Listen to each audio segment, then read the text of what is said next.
Hello everyone, welcome to Zara prep zone. मैं हूं शुभम कुशवाहा, आपका सोशोलॉजी एजुकेटर। तो हम इस वीडियो सीरीज में डिस्कस कर रहे थे एमपी असिस्टेंट प्रोफेसर के जो प्रीवियस ईयर के पेपर हैं उनको डिस्कस कर रहे थे, जिसमें हमने अपने पहले वीडियो में देखा था कि 2022 में जो क्वेश्चन पूछे गए थे उनके कुछ क्वेश्चन देखे थे।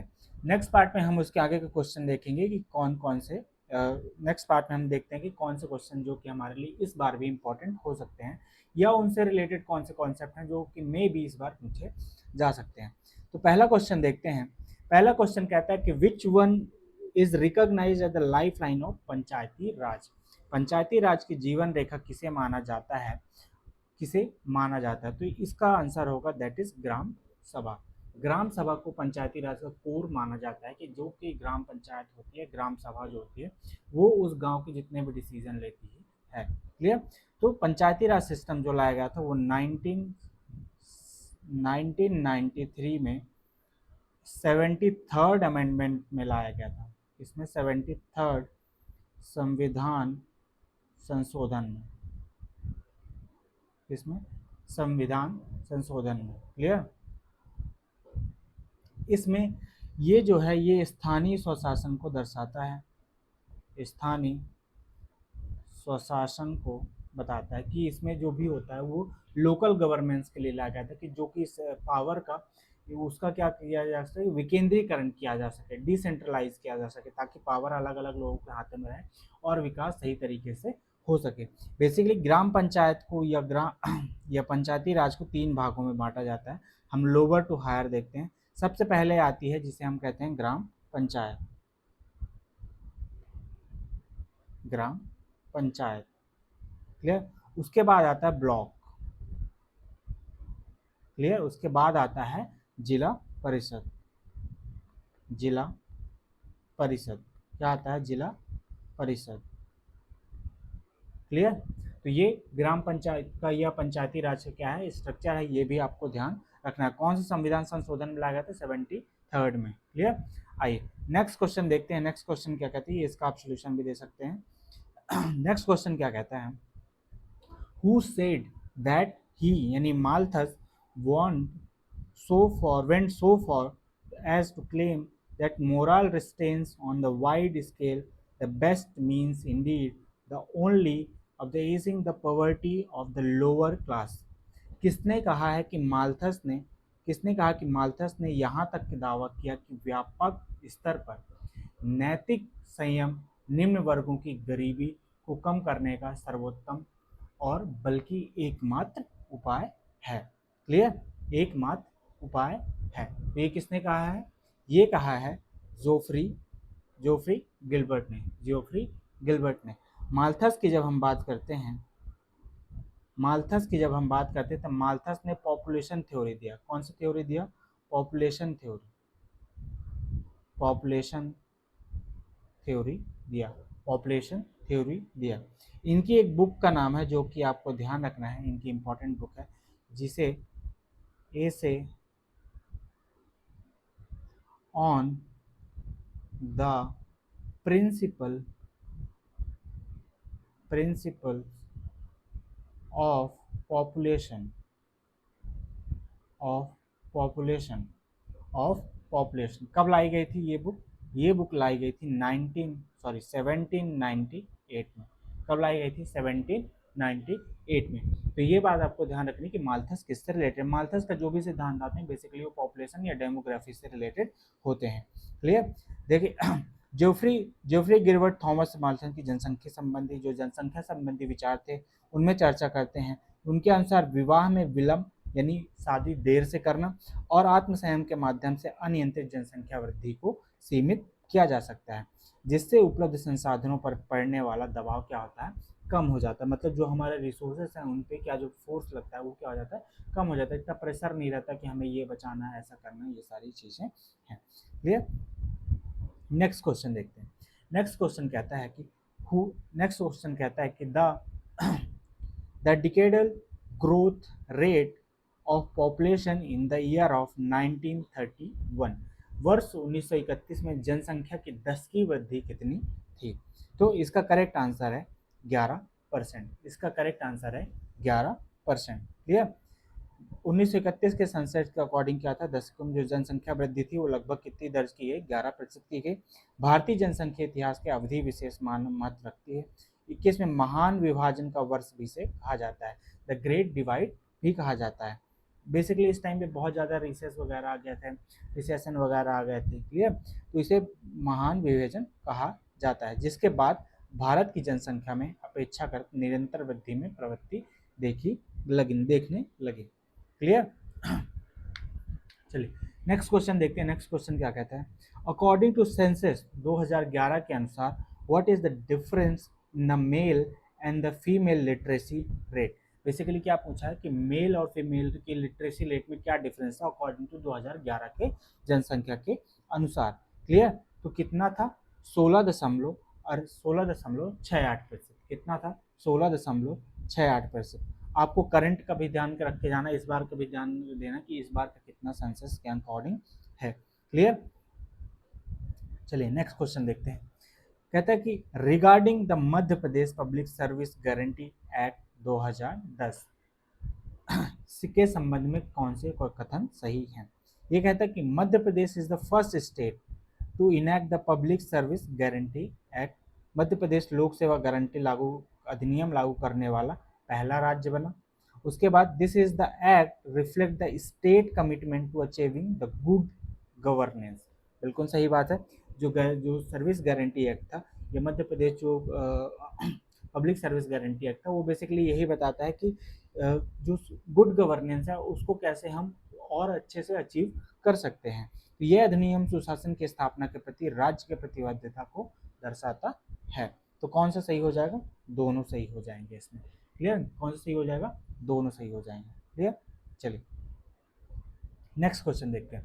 नेक्स्ट क्वेश्चन क्या कहता है, who argued that human action, देखिए ध्यान से पढ़िएगा, who argued that human action is described and controlled by norms provided by the social system। ये कहते हैं कि मानव क्रिया को सामाजिक व्यवस्था द्वारा निर्धारित मानदंड दिशा प्रदान करते हैं और उसे नियंत्रित भी करते हैं। जो मानदंड होते हैं वो सामाजिक व्यवस्था की सोशल एक्शन को बेसिकली निर्धारित करते हैं। वो जो हमारे वैल्यूज़ है, जो हमारे नियम है, वो ये सारी चीज़ें बताती हैं क्या हमारे वैल्यूज़ होना चाहिए, कैसे हमें क्रिया करना है, तो वो ये सारी चीज़ें बताती है। तो किसने बताया, सोशल एक्शन के बारे में कौन बात करता है, टालकट पार्सन बात करते हैं। कौन बात करते हैं, टालकट पार्सन बात करते हैं। देखिए इसमें कंफ्यूज नहीं होना है आपको। सोशल एक्शन, सोशल सिस्टम की बात सोशल सिस्टम लेवल की बात किसने की है, मेलिनोस्की ने की है। किसने बात की है, सिस्टम लेवल के बाद मेलिनोस्की ने की है। किसने बात की है, मेलिनोस्की ने की है। रॉबर्ट के मर्टन सोशल स्ट्रक्चर की बात करते हैं, सोशल स्ट्रक्चर की बात करते हैं। किसकी बात करते हैं, सामाजिक संरचना की बात करते हैं।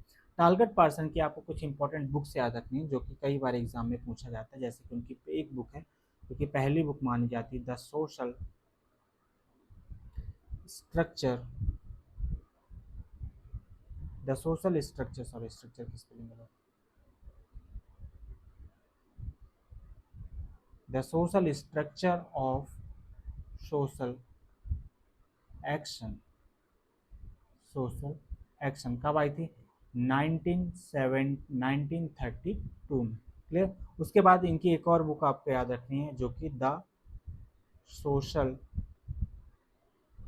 The social system, clear. The social system कब आई थी, 1951 में। कब आई थी, 1951। उसके बाद इनकी एक और बुक आपको याद रखनी है, टुवर्ड्स द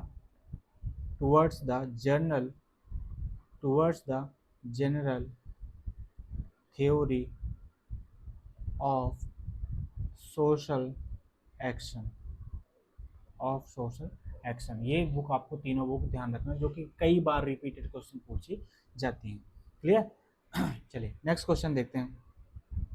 टालकट पार्सन आके उन्होंने बताया कि जो व्यक्ति की सामाजिक क्रिया व्यवस्था है वो अलग होकर नहीं होती है, बल्कि स्वीकृत मूलदंडों और मानदंड व्यक्ति को यह बताते हैं कि किस परिस्थिति में किस प्रकार का उचित व्यवहार आपको करना है। इस प्रकार सामाजिक जो मानदंड होते हैं वो मानव क्रिया की दिशा को बताते हैं, उसको गाइड करते हैं, और यह विचार सामाजिक क्रिया के सिद्धांत का महत्वपूर्ण आधार माना जाता है। क्लियर। चलिए नेक्स्ट क्वेश्चन कहते हैं विच perspective emphasize on the presenting the reality of society by keeping the various sociological theory at the center। कह रहे तो बहुत सारी सोशोलॉजिकल थ्योरी को जब आप सेंटर में रख के किसी चीज़ की स्टडी करते हैं, सोसाइटी की स्टडी करते हैं, तो उस पर्सपेक्टिव को क्या बोले। बेसिकली आपको बहुत सारे आपने थ्योरी पढ़ा, उसको जब आपने सेंटर में रख के देखा तब आप कैसे उसकी स्टडी करते हैं, ये उसके बारे में बात करता है। क्लियर। तो उसे हम क्या बोलेंगे, थियोरेटिकल पर्सपेक्टिव। थियोरेटिकल पर्सपेक्टिव क्या बोलेंगे, थियोरेटिकल पर्सपेक्टिव। क्लियर। चलिए क्या कहते हैं, जो सैद्धांतिक परिप्रेक्ष्य होते हैं वो समाज की वास्तविकता को समझने और उनकी व्याख्या करने के लिए समाजशास्त्रीय सिद्धांतों तथा अवधारणाओं का आधार ग्रहण कर प्रकारवाद, संघर्ष सिद्धांत और प्रतीकात्मक अंतःक्रिया जैसे दृष्टिकोण सामाजिक घटनाओं के अलग अलग सैद्धांतिक वस्तु प्रस्तुत करते हैं। क्लियर। चलिए नेक्स्ट क्वेश्चन देखते हैं।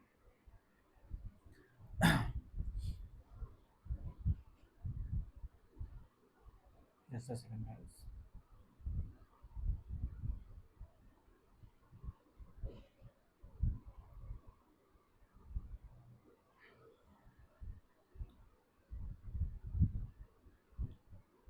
चलिए नेक्स्ट क्वेश्चन देखते हैं।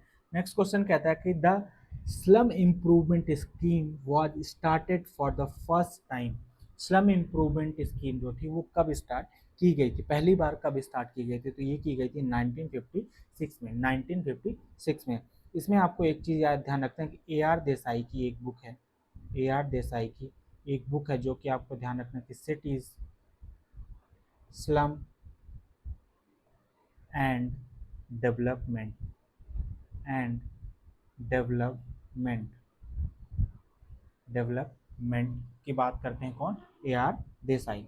क्लियर। नेक्स्ट क्वेश्चन देखते हैं। A widely used computer program in social science research that allows quantitative data to be managed and analyzed। ये कहते हैं कि जो सामाजिक विज्ञान अनुसंधान में व्यापक रूप से प्रयुक्त एक कंप्यूटर प्रोग्राम है जिसके माध्यम से मात्रात्मक आंकड़ों को ध्यान रखना, क्वांटिटेटिव डाटा की बात कर रहा है, तो क्या होगा, SPSS। जब आप PhD करेंगे, जब आपको डाटा कलेक्ट करना पड़ेगा, तब आप ये सॉफ्टवेयर के यूज़ करते हैं, SPSS। इसका फुल फॉर्म है the statistical software package. Statistical software package ये यूज़ होता है सोशल साइंस में रिसर्च के लिए। It allows to research, organize, manage, analyze the quantitative data and statistical। जो क्वांटिटेटिव डाटा है ये उसको मैनेज करने के लिए होता है। क्लियर।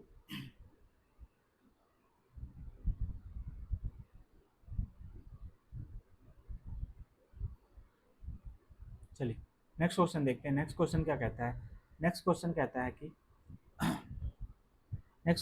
है कि what is when the great tradition मतलब महान जो परंपराएं होती, बृहद परंपराएं होती, spread downwards to become an organized part of little tradition is called। जब क्या होता है, जब महान जो बृहद परंपराएं होती हैं वो प्रसारित होकर लघु परंपराओं के साथ क्या होती हैं, एक संगठित होकर एक नया अंग बनाती हैं, उस प्रक्रिया को हम क्या कहते हैं। अब ध्यान से समझिए कि जब हम जब हम नवरात्रि की बात करते हैं, नवरात्रि एक ब्रॉडर कॉन्सेप्ट है, मतलब कि लगभग जो कि है एक बड़े नॉर्थ रीजन में मनाया जाता है। इंडिया के नॉर्थ रीजन ये लगभग पूरे देश में मनाया जाता है। बट ये ऐसा नहीं कि सिर्फ कई जगह मनाया, मतलब छोटे एक बड़े कॉन्सेप्ट में मनाया जाएगा, नहीं, बल्कि हर एक छोटे जगहों में भी नवरात्रि का कॉन्सेप्ट आपको देखने को मिलेगा। तो इसे क्या बोलते हैं, इसे हम बोलते हैं स्थानीयकरण, पैरोक्लाइजेशन। क्या बोलते हैं, पैरोक्लाइजेशन क्या बोलते हैं, पैरोक्लाइजेशन। बेसिकली ये कॉन्सेप्ट दिया था मैकिम मैरियट ने। किसने दिया था, मैकिम मैरियट ने दिया था। मैकिम मैरियट ने दिया था। किसने दिया था, मैकिम मैरियट ने दिया था। क्लियर। ध्यान रखना ये चीज़। पैरोक्लाइजेशन या स्थानीयकरण वह प्रक्रिया जिसमें बृहद परंपरा के सांस्कृतिक तक नीचे की ओर प्रसारित होकर स्थानीय और लघु परंपरा का हिस्सा बन जाते हैं। इस प्रक्रिया में व्यापक अथवा जो अभिजात संस्कृति परंपराएं होती हैं वो स्थानीय लोगों तक भी पहुंच जाती हैं और इस प्रकार ग्रामीण एवं स्थानीय जीवन परंपराएं समाहित हो जाती हैं। जैसे कि बहुत सारे ट्रेडिशन आप दे सकते हैं, जैसे कि जब इलीट क्लास कोई कॉन्सेप्ट लाता है, इलीट क्लास कोई फैशन लाता है तो धीरे धीरे वो नीचे की ओर प्रसारित होता है और सेम वही चीज़ होता है कि सब लोगों तक वो पहुंच जाता है। क्लियर। नेक्स्ट क्वेश्चन देखते हैं। In the tradition power system, in the traditional power system,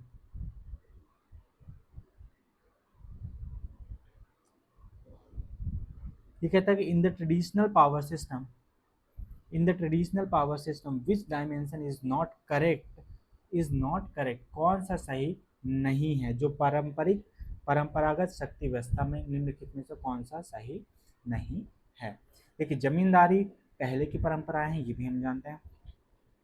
ग्राम पंचायत ये भी लगभग पहले की परंपरा है। बट जो कास्ट एंड सिस्टम है ये भी आपको देखने के लिए ट्रेडिशनल तरीके से देखने को मिलेगी। बट जब हम बात करते हैं एजुकेशनल के, एजुकेशनल बैकग्राउंड जो है वो परंपरागत नहीं, वो समय समय पे क्या होता है, बदलता रहता है।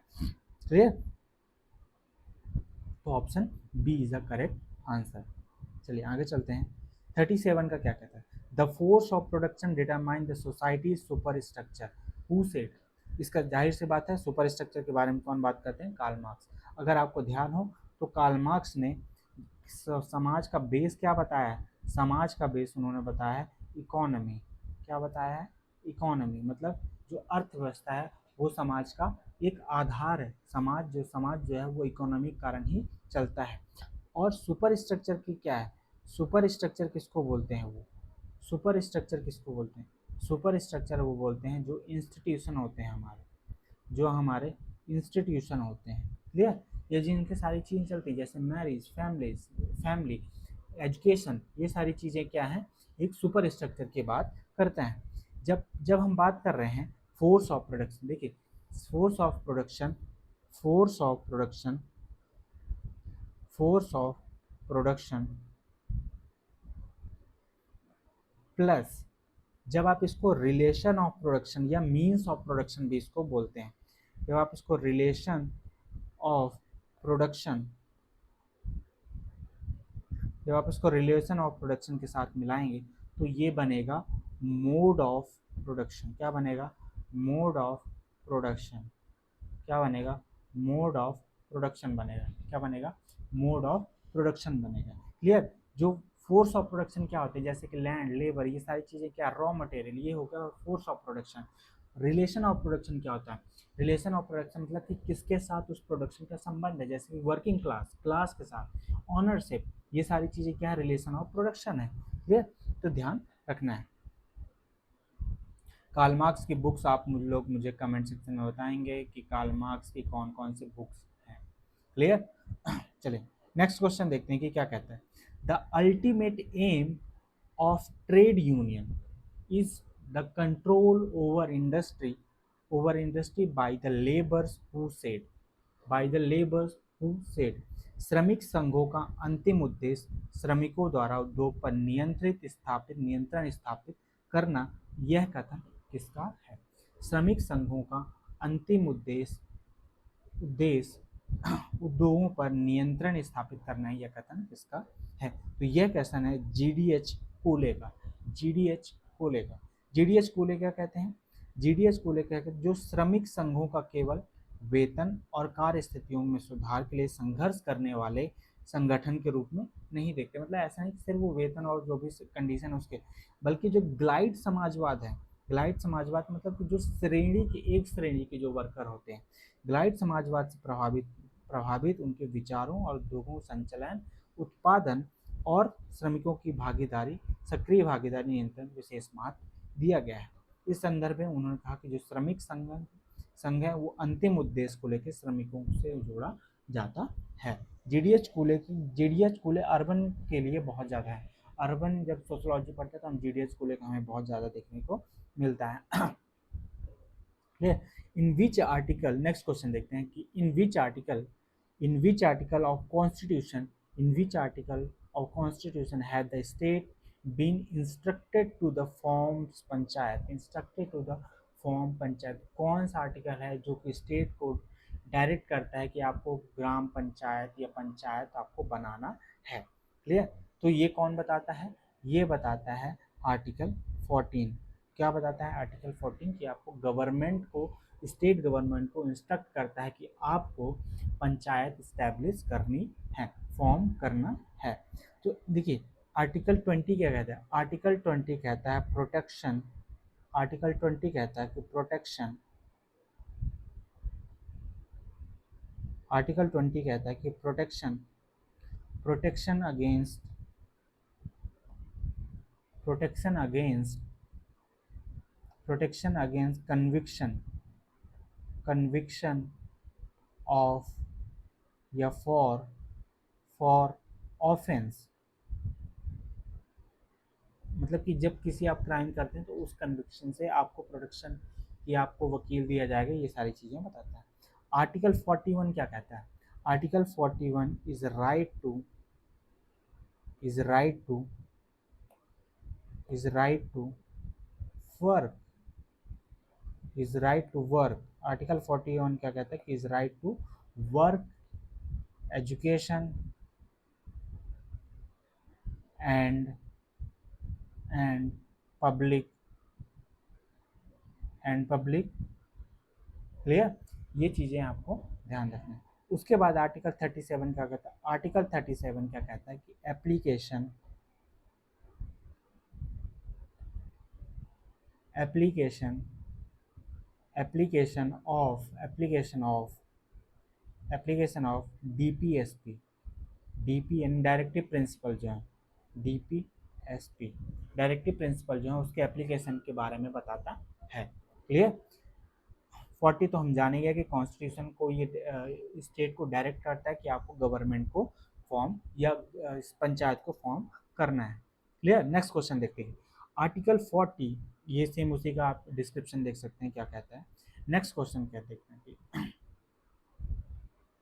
नेक्स्ट क्वेश्चन कहते हैं कि the 14th constitutional amendment, the 14th constitutional amendment act got to assent of the president.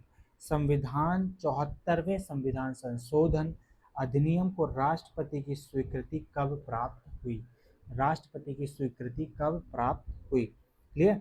तो ये प्राप्त हुई 20 अप्रैल, 20 अप्रैल, 20 अप्रैल 1930, 1993 में। कब प्राप्त हुई? 1993 में। क्या कहता है? आर्टिकल 17 जो 74वां संविधान संशोधन, ये नगरीय स्वशासन की बात करता है, यानी लोकल गवर्नमेंट की बात करता है। क्लियर? नगरीय स्थानीय स्वशासन संस्थाओं को संवैधानिक आधार प्रदान करने की बात करता है। जो म्यूनिसिपल कॉरपोरेशन होते हैं उनको संवैधानिक दर्जा देने की बात करता है। इसे 20 अप्रैल 1993 में प्रस्तावित किया गया, राष्ट्रपति की स्वीकृति मिली। जबकि जो प्रभावी रूप से ये कब आया? 1 जून 1993 में आया। इसे संविधान के भाग 9 में रखा गया है, संविधान के भाग 9 में रखा गया है। क्लियर? जिसमें कि जैसे कि नगर, नगर पंचायत, नगर परिषद और नगर निगम जैसी होती है। क्लियर? तो 3 इस तरह ये भी है। क्लियर? जो कि नगर पंचायत और नगर पालिका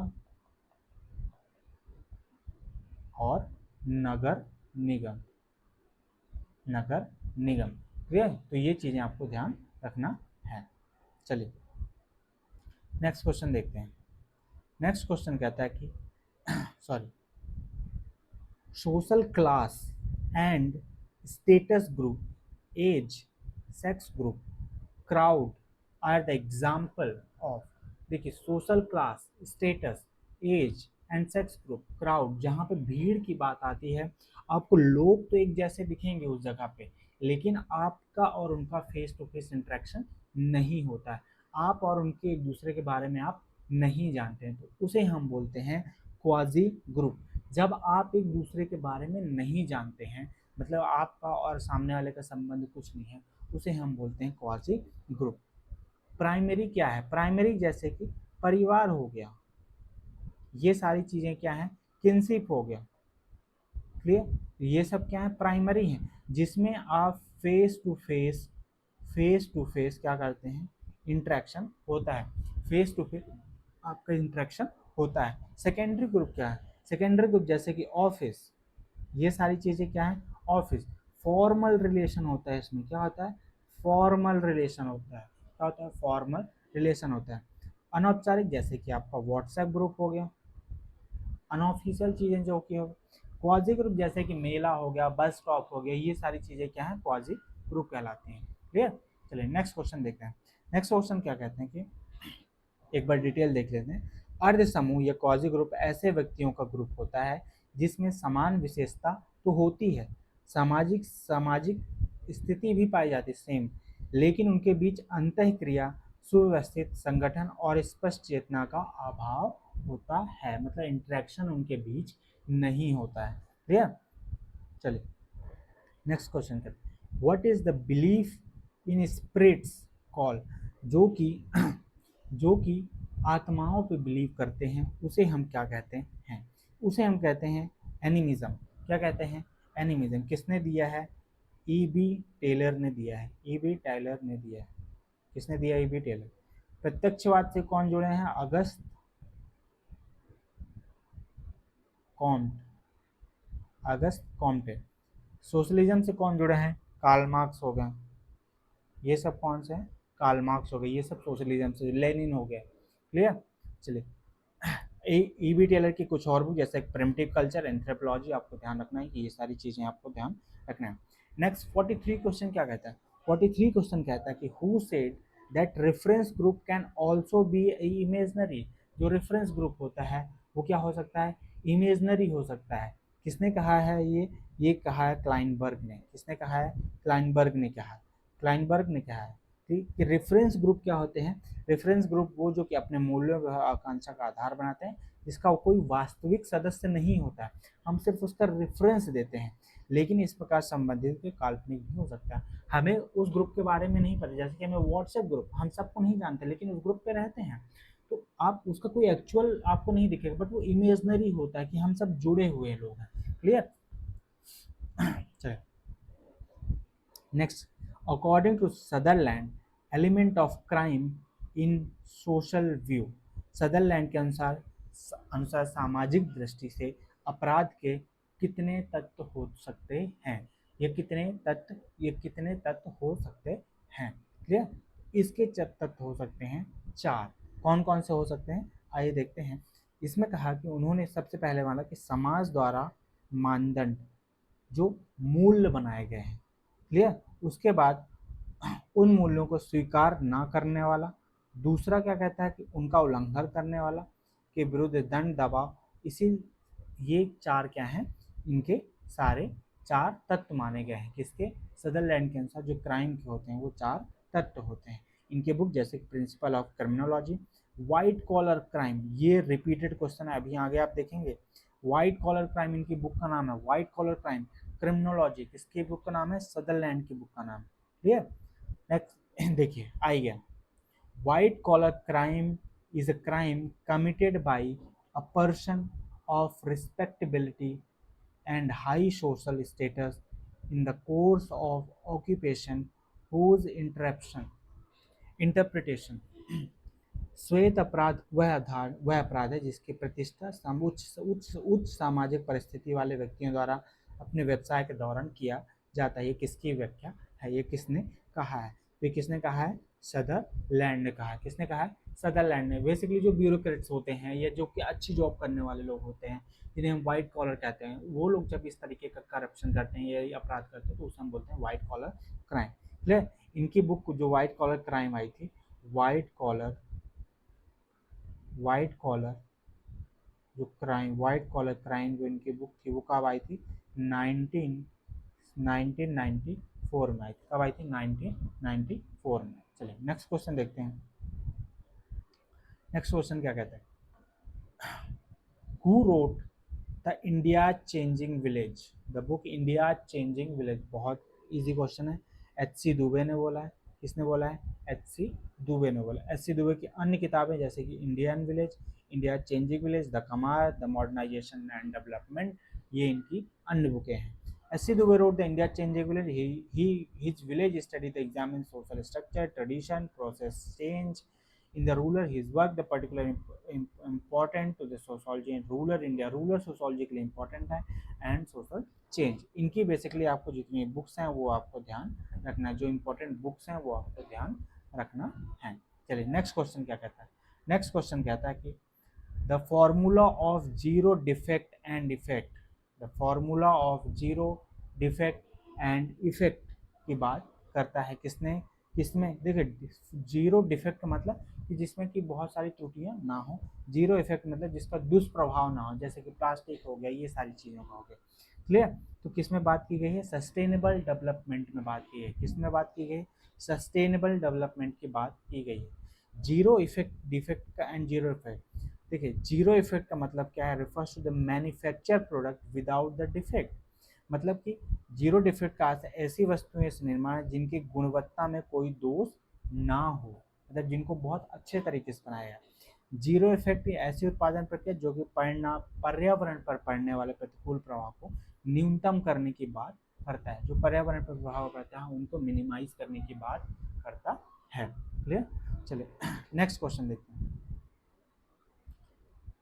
who used the term post modernity for the first time, किसने यूज किया है पोस्ट मॉडर्निटी। देखिए लेविस स्ट्रॉस नहीं हो सकते, ये आपको ध्यान रखना है। जब जुगन हैबरमास जो है कि वो हार्मेनेटिक्स से आते हैं।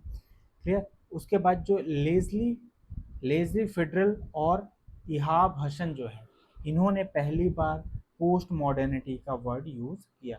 इनकी बुक लेजली फेडरल फेडरल की बुक थी love and death in the American novel what was the literature, ये इनकी बुक है। इवान असल की dismemberment of the Orpheus and the post modern term, ये इनकी कुछ इंपॉर्टेंट बुक्स हैं जो कि आपको ध्यान रखना है। क्लियर। चलिए नेक्स्ट क्वेश्चन देखते हैं। Which is the first country in the world to adopt an population official national population policy in the support of family planning, in the support of family planning, किसने बोला है कि जो कि ये है वो सपोर्ट ऑफ फैमिली प्लानिंग में बताते हैं, तो कौन है वो है इंडिया। किस देश ने पहली बार फैमिली प्लानिंग को, नेशनल फैमिली प्लानिंग को अडॉप्ट किया, वो था कौन, इंडिया। कब अडॉप्ट किया, ये किया 1952 में, 1952 में नेशनल फैमिली प्लानिंग प्रोग्राम कब आया था, 1952 में। ध्यान रखना आपको, नेशनल फैमिली प्लानिंग प्रोग्राम कब आया था, 1952 में आया था। Clear. This marked the beginning of the organized to state intervention population family planning। इस नियोजित परिवहन की अवधारणा प्रोत्साहित करता है कि भारत की जनसंख्या नीति जो कि 52 में विशेष रूप से महत्व रखती है। Clear. According to, last question आज का हमारा, according to SRS report, according to SRS report 2020 prenatal mortality rate of urban area, मतलब कि प्रसव कालीन जो मृत्यु होती है वो कितनी थी, वो कितनी है 2020 के अनुसार इंडिया की, तो कितनी है वो कितनी है वो है 18%, नहीं सॉरी 12%, कितनी है 12%, कितनी है 12%। क्लियर। तो ध्यान रखना है, आज के डेट में भी अगर आप देखेंगे तो लगभग उतनी ही है। तो आपको वो सारे डाटा जो कि देखिए डेमोग्राफी वाला जो हमारा यूनिट है उसके अकॉर्डिंग जितने भी फैक्ट हो सकते हैं वो आपको ध्यान रखना है। क्लियर। चलिए बाकी 19 तारीख से हमारा नया बैच आ रहा है UGC नेट के लिए, जो कि कम्प्लीटली फ्री होगा। किस में होगा, यूट्यूब में होगा। क्लियर। टाइमिंग और आप कैसे रजिस्टर कर सकते हैं ये सारी चीज़ें आपको दे दी जाएंगी। क्लियर। तो कब होगा वो, 19 तारीख से यूट्यूब में आपको डेली क्लासेस आपको मिलेंगी, हम जिसमें सिलेबस के ईच एंड एवरी टॉपिक को कवर करेंगे, साथ ही साथ उसके साथ हम PYQs भी देखेंगे। क्लियर। चलिए नेक्स्ट, आज के लिए इतना ही, बाकी नेक्स्ट वीडियो में हम मिलेंगे। Thank you so much. अगर आप नए हैं तो आप चैनल को सब्सक्राइब कर सकते हैं और अपने दोस्तों के साथ शेयर कर सकते हैं जो UGC नेट की तैयारी कर रहे हैं। क्लियर। Thank you.